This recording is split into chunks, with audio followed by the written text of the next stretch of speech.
Hello students, सो अब हम शुरू करते हैं क्लास 9th केमिस्ट्री का third chapter and the chapter name is atoms and molecules. ये चैप्टर क्लास 9th केमिस्ट्री का सबसे इंपॉर्टेंट चैप्टर है क्योंकि इस चैप्टर को पढ़ने के बाद हमारे केमिस्ट्री से रिलेटेड सारे बेसिक फंडामेंटल्स सारे क्लियर हो जाते हैं। हम ये समझ जाते हैं कि एटम्स मॉलिक्यूल से कैसे डिफरेंट होता है और कैसे एटम से मॉलिक्यूल का फॉर्मेशन होता है, ये आयंस क्या होते हैं, कितने टाइप के होते हैं और कैसे बनते हैं।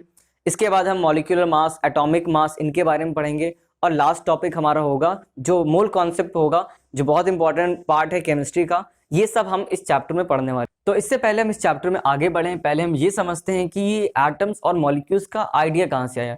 देखिए, हमारे पास आज के टाइम पर कुछ आइडिया एटम के बारे में पहले से ही है। जैसे हम ये जानते हैं कि एटम जो होता है वो स्मॉलेस्ट पार्टिकल होता है किसी भी एलिमेंट का या किसी भी मैटर का, और एटम के अंदर भी कुछ सब एटॉमिक पार्टिकल्स प्रेजेंट होते हैं। जैसे आपने नाम भी सुना होगा उनका, जैसे कि इलेक्ट्रॉन्स, प्रोटॉन्स, न्यूट्रॉन्स, ठीक है। बट ये हमें पहले के टाइम पर नहीं पता था। जब केमिस्ट्री डेवलप हुई या केमिस्ट्री जब शुरू हो रही थी, जब हमारे पास इतने सारे इंफॉर्मेशन नहीं थी केमिस्ट्री के बारे में, तब ये कैसे शुरुआत हुई और कैसे हम यहाँ तक पहुंचे। तो एक छोटा सा इंट्रोडक्शन ले लेते हैं कि क्या हुआ था। देखिए, अराउंड 500 BC बिफोर क्राइस्ट की बात हो रही है। हमारे इंडियन फिलोसफर जिनका नाम था महर्षि कणाद, ठीक है। तो around 500 BC Maharshi Kanad said that matter is not continuous but divisible according to him. If we go on dividing matter we will get ultimate particle which can not be divided further. He called that particle as paramanu. तो यहां से ये बात समझ में आ रही है, Indian philosopher, हमारे इंडियन फिलोसफर महर्षि कणाद ने ये बात पहले से ही बोल दी थी, बिफोर क्राइस्ट 500 BC में भी बोल दी थी कि अगर हम किसी भी मैटर को देखते हैं तो वो कॉन्टिन्यूस नहीं होता है, वो स्मॉल स्मॉल पार्टिकल से मिलकर बना होता है। और अगर हम उसी मैटर को ब्रेक कर दें तो हमें अल्टीमेटली एक ऐसा पार्टिकल मिलेगा जिसको आप आगे डिवाइड नहीं कर सकते, जिसको आप और ब्रेक नहीं कर सकते। और उस अल्टीमेट पार्टिकल को उन्होंने हिंदी में परमाणु बोला था। परमाणु ही बोलते हैं हम एटम को। एटम जो होता है वो इंग्लिश में ही कन्वर्जन होता है, हिंदी में एटम का मतलब परमाणु होता है, ठीक है। और उसी टाइम देखिए, during the same time the Greek philosopher जिनके नेम थे डेमोक्रिटस एंड ल्यूकिपस, ठीक है। आपको नेम नहीं याद रखने और ना ही आपको ये बात याद रखनी, बस ये एक इंफॉर्मेशन के लिए मैंने आपको बताई। तो इन्होंने क्या बोला, ग्रीक फिलोसफर्स ने, डेमोक्रिटस एंड ल्यूकिपस, इन्होंने क्या बोला, गिव द सेम आइडिया। इन्होंने वही बात बोली, and they called these ultimate particles as Atmos.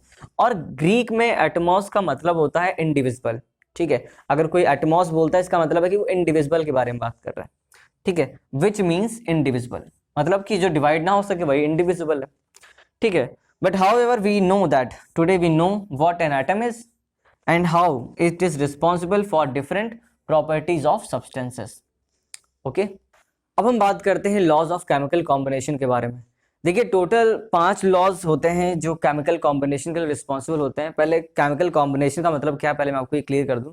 देखिए, एटम्स जो होते हैं वो दूसरे एटम के साथ या सेम एटम के साथ कंबाइन होकर, केमिकली कंबाइन होकर मॉलिक्यूल्स में कन्वर्ट हो जाते हैं। तो यहाँ पर जो कन्वर्जन होता है, मतलब एटम का मॉलिक्यूल बनना, ये एक डेफिनेट लॉ के अकॉर्डिंग होता है, ठीक है। ऐसे नहीं कि ऐसे ही कुछ भी हो गया।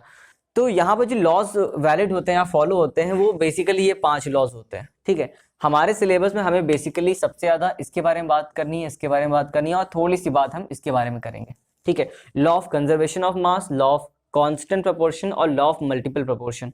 तो इस वीडियो में हम बेसिकली, आज की वीडियो में हम केवल लॉ ऑफ कंजर्वेशन ऑफ मास के बारे में बात करेंगे, जो कि एंटोनी लेवोजियर ने दिया था, और लेवोजियर को ही फादर ऑफ केमिस्ट्री बोलते हैं, ठीक है। ये बात आपको ध्यान रखनी है कि अगर आपसे कभी क्वेश्चन में आ जाए कि who known as the father of chemistry, so Lavoisier, okay.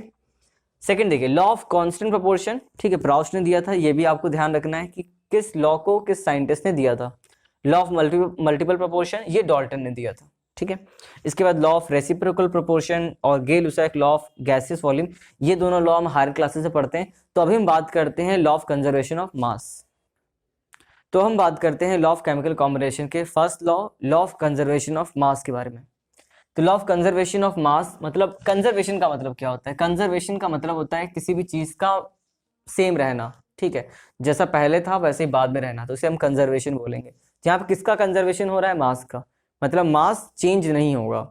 तो लॉ ऑफ कंजर्वेशन ऑफ मास बस ये बोलता है कि जब कोई केमिकल रिएक्शन होता है तो केमिकल रिएक्शन में होता क्या है, एटम्स कंबाइन होते हैं और या मॉलिक्यूल्स कंबाइन होते हैं और कुछ नए तरीके के मॉलिक्यूल्स बन जाते हैं, ठीक है, मतलब एक तरीके का सब्सटेंस दूसरे तरीके के सब्सटेंस में कन्वर्ट हो जाता है। लेकिन इस कन्वर्जन में, मतलब पूरे रिएक्टेंट का प्रोडक्ट में कन्वर्जन में कोई भी मास का लॉस नहीं होता है, ठीक है, बस यही ये लॉ बोलता है, अकॉर्डिंग टू दिस लॉ।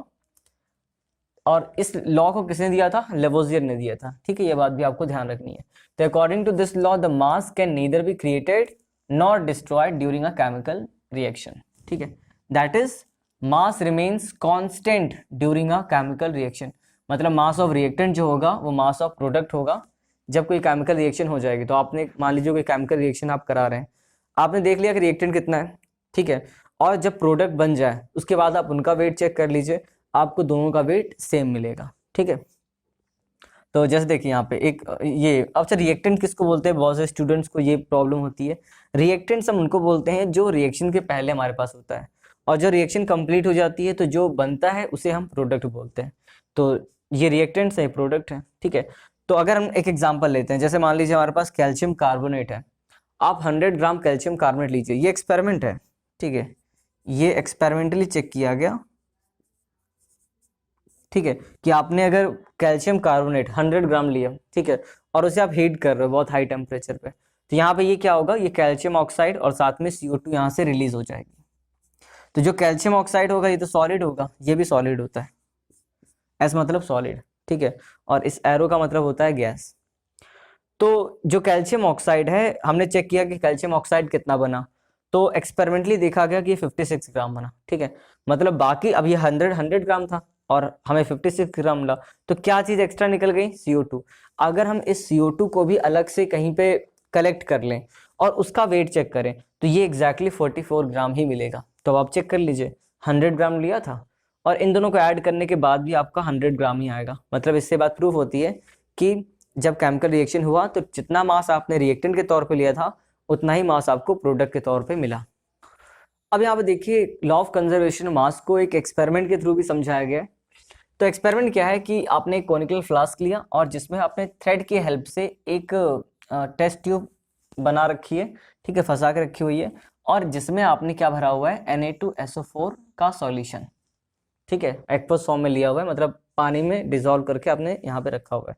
और जो नीचे वाली कोनिकल फ्लास्क है, ये टेस्ट ट्यूब में आपने ये भरा हुआ है, और नीचे क्या भरा हुआ है, BaCl2 बेरियम क्लोराइड, इसका भी एक्वस सॉल्यूशन लिया है, ठीक है।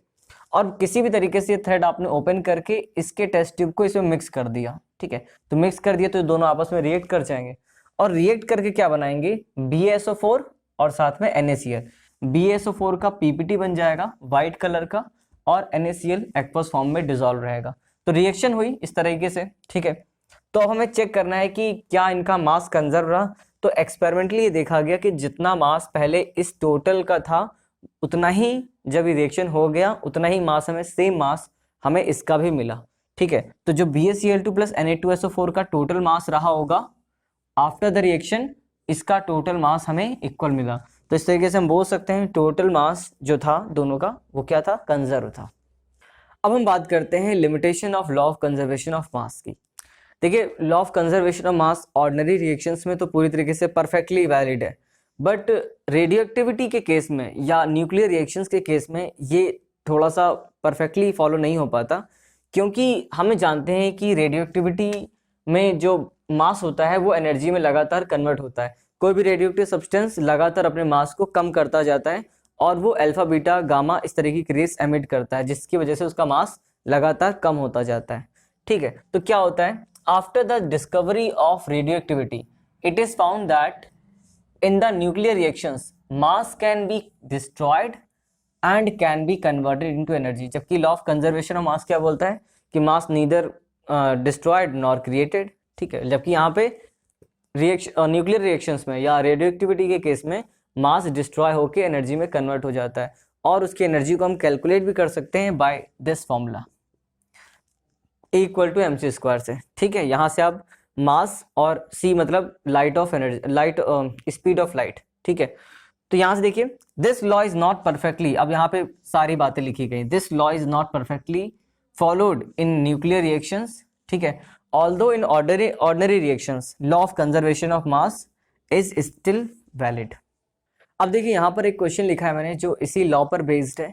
क्वेश्चन क्या है, if 10 gram of CaCO3 on heating gave 4.4 gram of CO2 and 5.6 gram of CaO, ठीक है, calcium oxide, show that these observations are in agreement with the law of conservation of मास।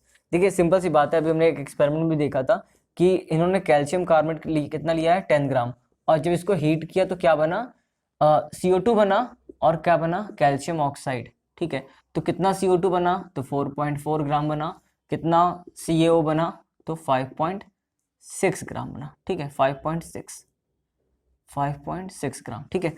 तो अब आपको समझ में आ रहा है कि टोटल मास ऑफ रिएक्टेंट कितना है, टोटल मास ऑफ रिएक्टेंट, तो टोटल मास ऑफ रिएक्टेंट कितना है, 10 ग्राम। और अगर हम टोटल मास ऑफ प्रोडक्ट की बात करें तो दोनों को ऐड करना पड़ेगा, तो आप 4.4 ग्राम प्लस 5.6 ग्राम को ऐड कर लीजिए, तो यहाँ भी आपको 10 ग्राम मिलेगा ऐड करने के बाद। तो बस यहाँ से बात क्लियर हो जा रही है, total mass of reactant equal to total mass of product. आप लिख सकते हो कि mass of reactant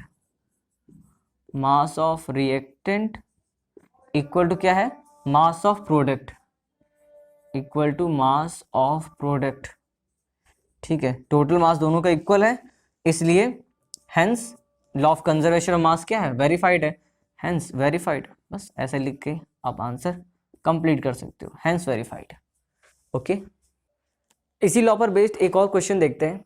question number 2, calculate the mass of carbon dioxide released in the reaction when 6.3 gram of sodium bicarbonate is added to 15 gram of ethanoic acid solution and 18 gram of residue is left behind।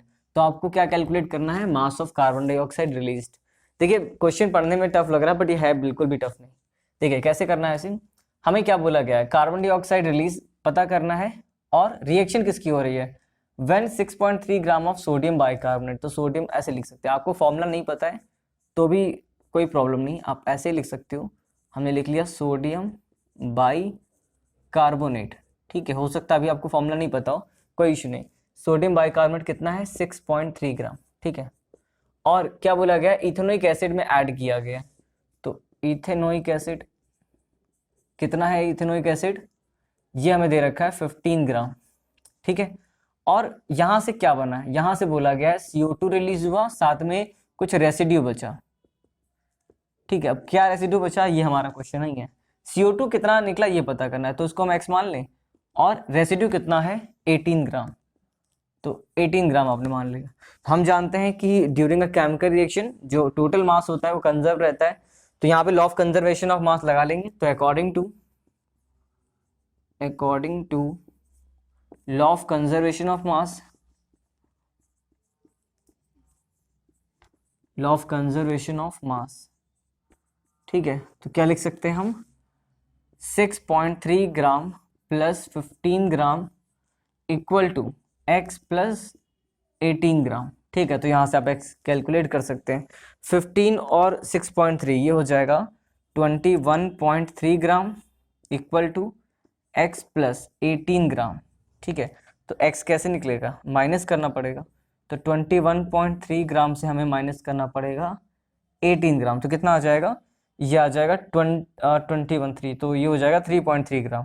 तो x equal to कितना आ जाएगा आपका 3.3 ग्राम, और ये x क्या है, carbon dioxide, तो आप लिख सकते हो hence 3.3 gram of CO2 will be released.